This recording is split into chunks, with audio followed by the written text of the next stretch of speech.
Bienvenue à toutes et à tous. Je vais vous raconter une courte nouvelle des aventures de Jack Reacher, écrite par Lee Child, et qui s'appelle Un type entre dans un bar. Elle devait avoir 19 ans, pas plus, peut-être un peu moins. Une compagnie d'assurance lui aurait donné encore 60 ans d'espérance de vie. Selon moi, il aurait été plus pertinent de l'estimer à 36 heures, ou 36 minutes si les choses tournaient mal dès le début. C'était une blonde aux yeux bleus, mais pas une américaine. Les américaines ont une peau éclatante et veloutée, héritage de nombreuses générations d'abondance. Cette fille-là était différente. Ses ancêtres avaient connu les privations et la peur. Son visage, son corps et ses mouvements en témoignaient. Elle avait le regard méfiant. Elle était mince, pas à la suite d'un régime, mais par atavisme. Minceur transmise par des grands-parents qui n'avaient pas de quoi se nourrir et étaient peut-être morts de faim. Ses gestes étaient délicats et inquiets. Elle semblait un peu sur le qui-vive, un peu nerveuse, même si elle avait l'air de passer un bon moment. Elle était dans un bar de New York, buvait de la bière, écoutait un groupe et était amoureuse du guitariste. Une évidence. Derrière son regard méfiant, on devinait une admiration dont il était le seul objet. Elle était sans doute russe, riche, assise seule à une table près de la scène, une liasse de coupures de 20 $ tout droit sorties du distributeur posée devant elle. Elle payait chaque bouteille avec un billet sans demander la monnaie. Les serveuses l'adoraient. Plus loin dans la salle, un type installé sur un banc tapissé la fixait. Son garde du corps, sans doute. Sa présence expliquait en partie pourquoi elle buvait de la bière dans un bar du centre-ville alors qu'elle n'avait que 19 ans, voire moins. Ce n'était pas le genre d'établissement glamour avec une politique d'entrée pour les jeunes filles riches, mais mineures, en leur faveur ou non. C'était un tripot miteux de Bleecker Street, employant des gamins maigrichons qui essayaient de se faire de l'argent pour financer leurs études et qui, après les avoir jaugés, elle et son garde du corps avaient vite décidé d'éviter les ennuis et de privilégier les pourboires. Je l'observai une minute, puis détournai le regard. Mon nom est Jack Reacher, et j'ai jadis été dans la police militaire. Je dis bien jadis.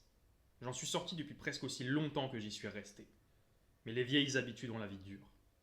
J'étais entré dans ce bar comme j'entre ailleurs, prudemment.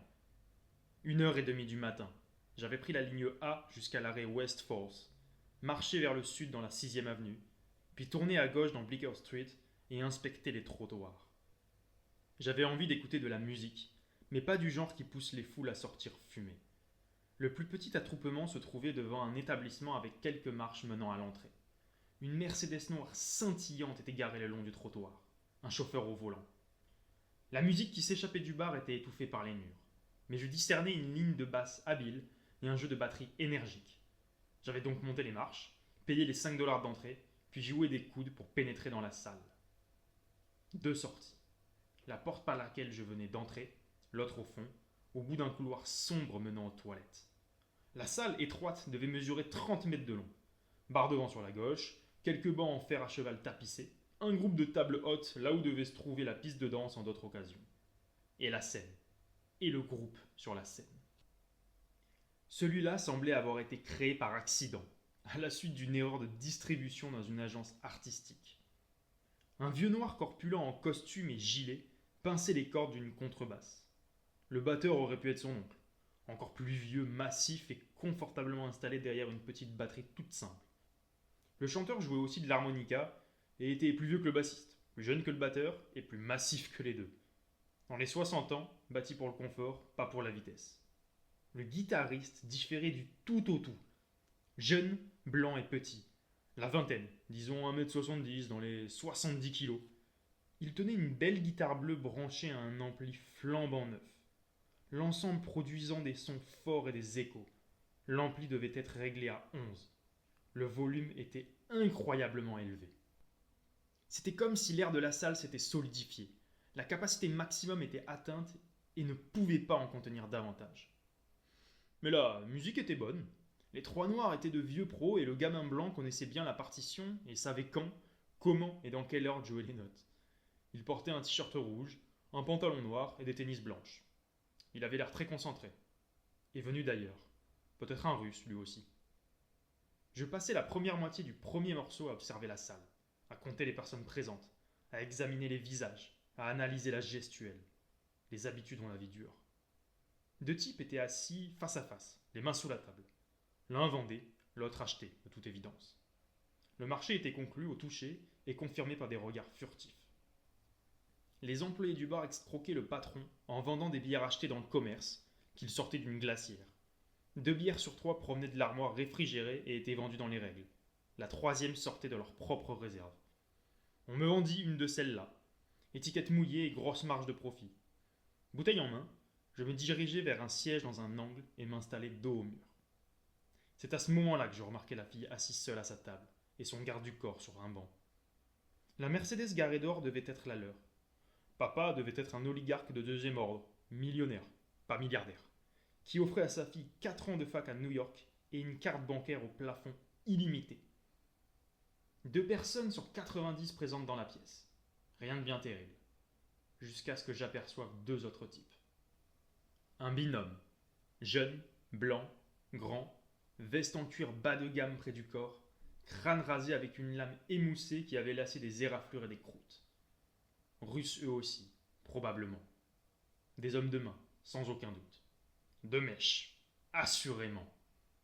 Probablement pas les meilleurs de tous les temps, mais probablement pas les pires non plus. Ils étaient assis à bonne distance l'un de l'autre, mais leurs regards se concentraient sur la fille seule à sa table.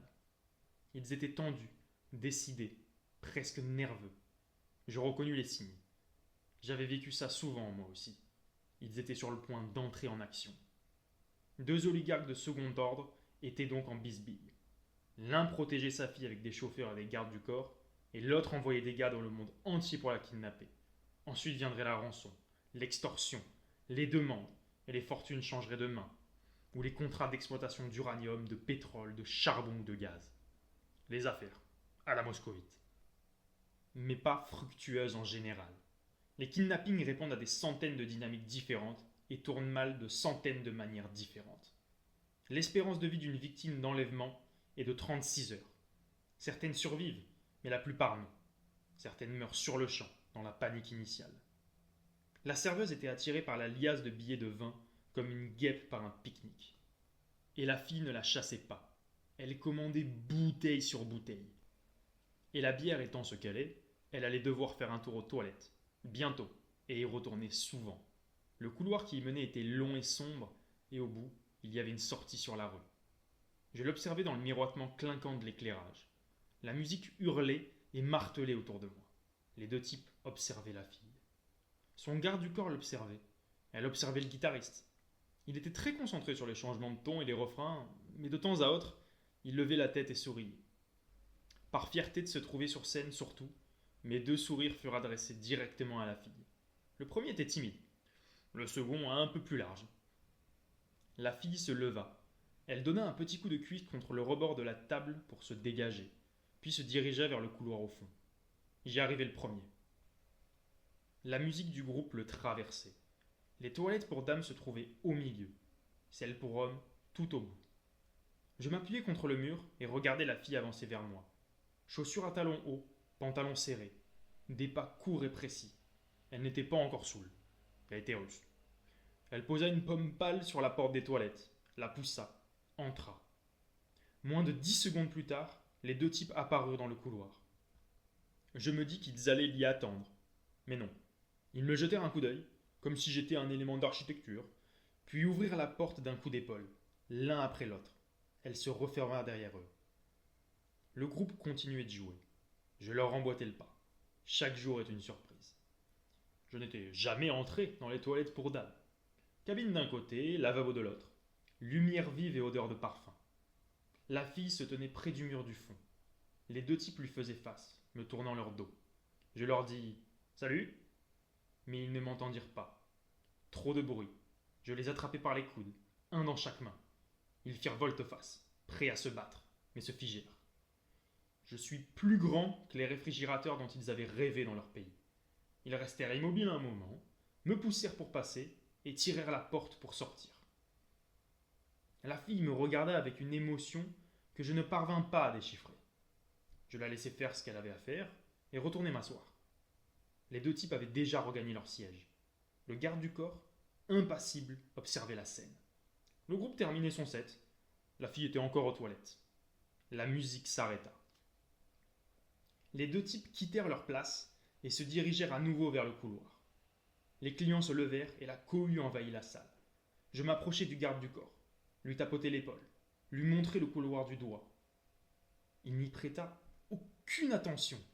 Il ne bougea pas d'un pouce, jusqu'à ce que le guitariste recule sur la scène. Là, il se leva.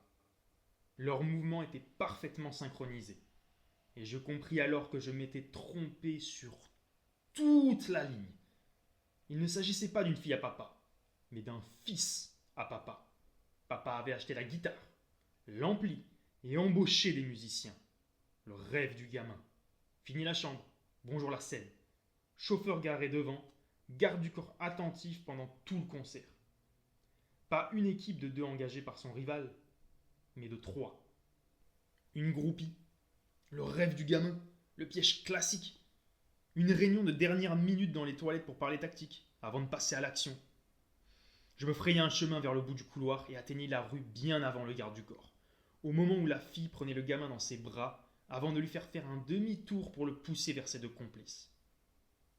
Je frappai le premier, puis le second, plus fort, et le sang qui gicla dans sa bouche tacha ma chemise. Les 2 types tombèrent à terre et la fille s'enfuit. Le garde du corps apparut. Je lui demandai de me donner son t-shirt. Les taches de sang attirent l'attention. Je sortis ensuite par l'entrée principale.